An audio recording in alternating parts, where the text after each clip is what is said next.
बिस्मिल्लाहिर्रहमानिर्रहीम। अस्सलाम वालेकुम। मैं हूं मुश्ताक मिन्हास और मैं नुसरत जावेद।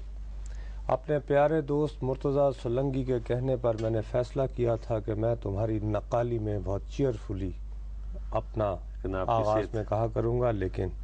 ऐसी नज़र लगी, ये मेरा ख्याल है तुमने कुछ नहीं, आपकी नज़र, मैं आपके यानी जो अप्रिशिएट आपको कर रहा हूँ, आप छोड़े, मैं ज़रूरी नहीं है कि आपकी हर बात से इख्तलाफ करूँ, आपको अप्रिशिएट भी करता हूँ कि आप इतनी बीमारी, बुखार, गले का इन्फेक्शन, खांसी, ज़ुकाम, इसके बावजूद आप प्रोग्राम कर रहे हैं और आप चाह रहे हैं कि आपके देखने वाले मायूस हूँ जब कैमरा ऑन हो, ये ना हो मैं अकेला बैठा हूँ, तो इस वजह से आप भी साथ दे रहे हैं। लेकिन कोशिश करूँगा कि जितना बार मैं उठा सकता हूँ, आपका बोझ तो नहीं उठा सकता, लेकिन आपकी कमी पूरी नहीं कर सकता, लेकिन आपके साथ तावन कर सकता हूँ। नहीं भाई, आपका बहुत शुक्रिया ब्रदर। गुजारिश ये है कि ज़ाहिर है जो काम है वो तो करना ही है हर सूरत में, जब तक सांस है, हिम्मत है, हौसला है, बंदे को जारी रहना चाहिए। अच्छा, यहाँ पर ब्रदर आज मसाइल तो काफ़ी हुए हैं, 3-4 चीज़ें करनी थी, लेकिन बहुत दिनों से हमें गिला और शिकवा आ रहा था कि हम बोलता पाकिस्तान में, कश्मीर में इंतखाबात हो रहे हैं, मकबूजा कश्मीर में, और उससे पहले एक बड़ी तहरीक चली और उसका हम कोई इतना ज़िक्र नहीं कर पाए। यकीनन हमारी कोताही है। मैंने शायद इस वजह से टेम्प्टेड अपने आप को महसूस नहीं किया कि अभी चंद ही महीने पहले जो कश्मीर में तहरीक चली है, उसने वहाँ के सेंटिमेंट को, वहाँ के रहने वाले लोगों के जो असल जज्बात हैं, उसको सामने ले आए हैं सबके सामने, और उसका एतराफ़ हत्ता के एक बहुत रिस्पेक्टेबल नंबर ऑफ इंडियन जर्नलिस्टों ने भी किया है, जो कॉलमिस्ट हैं, जो लिखने वाले हैं, और चंद एक तो इस इंतहा तक गए कि जैसे वीर संघवी ने हिंदुस्तान टाइम्स में लिखा कि भाई ये जो है आपको कश्मीर से क्या मिल रहा है। और एक और अरुंधति राय, हमारी बहुत बड़ा नाम है लिखने वाला, उन्होंने ये कहा कि दरअसल भारत को कश्मीर से आज़ादी चाहिए, कश्मीर को भारत से आज़ादी नहीं चाहिए। तो मैं ये समझ रहा था कि ये इलेक्शन का जो एक्सरसाइज नाम नहात हो रही है वो कोई इतनी रेलेवेंट नहीं है। लेकिन एक बात जो मुश्ताक मुझे बहुत परेशान कर रही है गुज़श्ता 2 दिनों से, वो ये है कि तुम्हें याद होगा तुम्हारे अजीज़ जान दोस्त शेख रशीद अहमद साहब 2005 से आपको मुस्तकिल कह रहे थे कि 3 महीने बाद कश्मीर का मसला हल होने वाला है। उसके बाद ये चूरन चलता चला गया और फिर यहाँ तक कहा गया कि जनाब ये जजेस की तहरीक ना होती, ये मीडिया इस तरह वकला के साथ मिलके एडवोकेसी कैंपेनिंग न करता, तो सितंबर अगस्त वगैरह में 2007 में कश्मीर का मसला हल हो जाना था। अब मसला ये है, और अभी तक जो उस वक्त के लोग हैं वो ये बात कहे चले जाते हैं। अब बात यह है कि अगर वाकई मेरे भाई को बैक डोर डिप्लोमेसी के ज़रिए जो प्रोग्रेस अगर कोई हो रही थी, तो 3-4 महीने पहले जो हमने मैस मूवमेंट देखी वो क्यों हुई, और अब ये इंतखाबात क्यों। माशाल्लाह, बिल्कुल आपकी बात ठीक है। लेकिन नुसरत साहब देखें, जो मैस मूवमेंट है वो कोई आज की नहीं है। आप देखें कि 1947 उसमें फिर नॉर्दर्न एरिया और कश्मीर, आज़ाद कश्मीर जो है वो अलहदा हो इंडिया से, कश्मीर से अलहदा होकर वो उन्होंने इंडिपेंडेंट। फिर आप देखें कि शेख अब्दुल्ला, जो कि मैं ये कहता हूँ कि इस सदी में कश्मीरियों का सबसे बड़ा लीडर था शेख अब्दुल्ला, उसमें कोई डाउट नहीं है। कोई अगर उसकी हमसरी का दावा करे कश्मीर के अंदर कि वो शेख अब्दुल्ला से ज़्यादा पॉपुलैरिटी उसकी थी, तो मेरे ख्याल में मजाक वाली बात होगी। लेकिन शेख अब्दुल्ला जब तक कश्मीरी अवाम के सेंटिमेंट्स की तर्जमानी करता रहा, शेख अब्दुल्ला था। और फिर जब उसने वो तर्जमानी छोड़ के इंदिरा अब्दुल्ला अकॉर्ड कर लिया, तो फिर उसके बाद आज तक शेख अब्दुल्ला को भी अपनी सर्वाइवल की जंग उसकी नस्ल को लड़नी पड़ रही है। आप देखें, चाहे बख्शी गुलाम मोहम्मद हो, सादिक साहब हों, कासिम साहब हों, उसके साथ साथ आखिरी वक्त तक, या लास्ट जो थे गुलाम नबी आज़ाद हों, या उससे पहले मुफ्ती सईद साहब हों, ये GM शाह हो,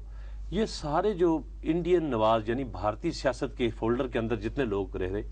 इन्होंने बहुत कोशिश की। ये देखें, असेंबली का आज पिछले 3-4 जो इलेक्शन हुए 90 के बाद, उसमें 5%, 2%, 3% वोट हो गए। आजकल वोट की शरह ज्यादा है, हम ये ना माने तो ज्यादा वाली बात। 1 मिनट ठहर जाओ।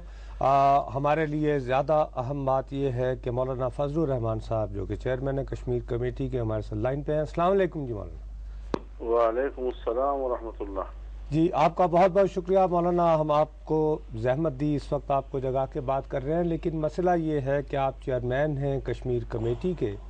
اور بحیثیت ایک سینئر سیاستدان کے آپ کی بڑی گہری نگاہ رہی ہے انڈیا اور پاکستان کے معاملات پہ۔ یہ مولانا گزشتہ 2-3 سالوں سے بدستور کہے چلا جا رہا تھا کہ جی بیک ڈور ڈپلومیسی کے ذریعے کوئی پروگریس ہو رہی ہے کشمیر پہ، اس کے باوجود دیکھیں اب وہاں پہ بھارت جو ہے وہ الیکشنز کروا رہا ہے اور اس کا جو رسپانس ہے وہ بھی آپ کے سامنے ہے،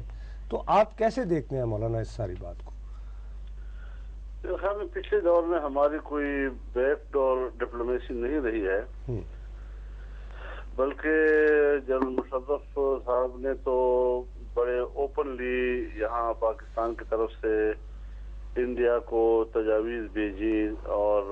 یہاں تک بھی کہہ دیا تھا کہ ہم اقوام متحدہ کے قراردادوں کو سائیڈ لائن بھی کر سکتے ہیں، اور جس پر سفارتی حلقوں کا تجزیہ یہ تھا کہ دیکھیے جب تک ہمارا ایک قومی موقف پہلے سے موجود ہے اور اس کے متبادل کوئی دوسرا اس طرح کا قومی موقف متبادل کے طور پر نہیں ہے،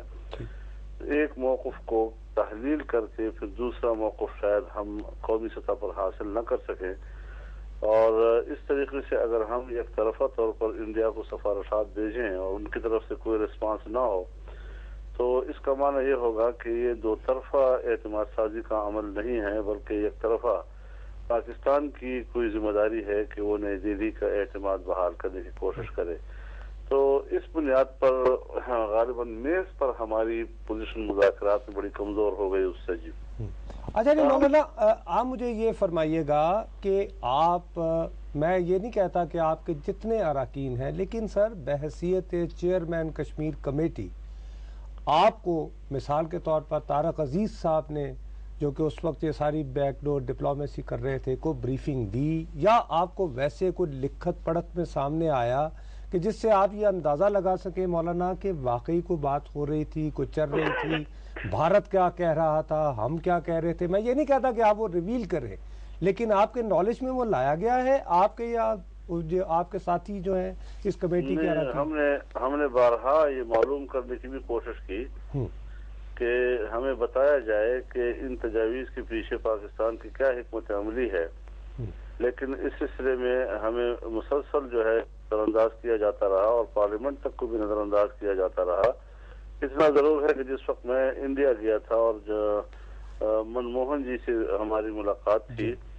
تو اس میں ہم نے ضرور ان سے یہ کہا تھا، کیونکہ اب تو وہاں ظاہر ہے میں پاکستان کی نمائندگی کر رہا تھا، تو میں نے بطور ایک شکوے کے ان کے سامنے بات کی کہ ہماری طرف سے تجاویز آ رہی ہیں اور آپ کی طرف سے کوئی رسپانس نہیں ہے۔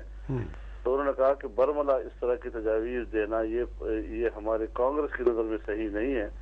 ہم بہرحال آپ کو اپنے جوابات دے رہے ہیں اپنے طریقے سے، لیکن ظاہر ہے جی کہ جب ہم ایک بات پبلکلی کہتے ہیں تو ہم پوری دنیا کے سامنے ایکسپوز ہو جاتے ہیں، اور پوری دنیا کا پریشر بھی ہمارے اوپر آتا ہے، اور انڈیا اگر خفیہ طریقے سے بیک ڈور سے ہمیں پیغامات کا جواب دے رہے ہوں تو ان کی پوزیشن تو اپنی جگہ برقرار رہ جاتی ہے۔ جی تو اس حوالے سے ہم نے جو سیاسی سطح پر کشمیر کی جنگ لڑی ہے ماضی میں، وہ بڑی کمزور پچ پہ لڑی ہے، اور اب جو ایک نئی صورتحال اس وقت کشمیر کی وادی میں پیدا ہوئی ہے کہ جو شرائن کے نام پر جو اراضی کی انتقالی کا مسئلہ ہے، تو اس مسئلے نے بہرحال کشمیریوں کے اندر ایک نیا احساس اجاگر کیا ہے، اور دنیا اس بات پہ تبصرہ کر رہی ہے کہ اس وقت تو کشمیر کے اندر کوئی عسکریت بھی نہیں ہے اور کوئی جنگجو لوگ بھی جنگ نہیں لڑ رہے وہاں پر، بلکہ خالصتاً عوام ہے سڑکوں پر نکل آئے، اور جب انہوں نے دیکھا کہ جموں کے لوگوں نے ان کا دہلی کا راستہ بند کر دیا، تو یہ ایک احساس دلانا تھا کشمیریوں کو کہ آپ کا تعلق تو پاکستان سے ہے۔ انہوں نے بھی اس پر عمل درآمد کر کے چکوٹی کی طرف مارچ شروع کر دیا، جس سے تشدد بھی ہوا۔ اس وقت انڈیا کی صحافت بھی تسلیم کر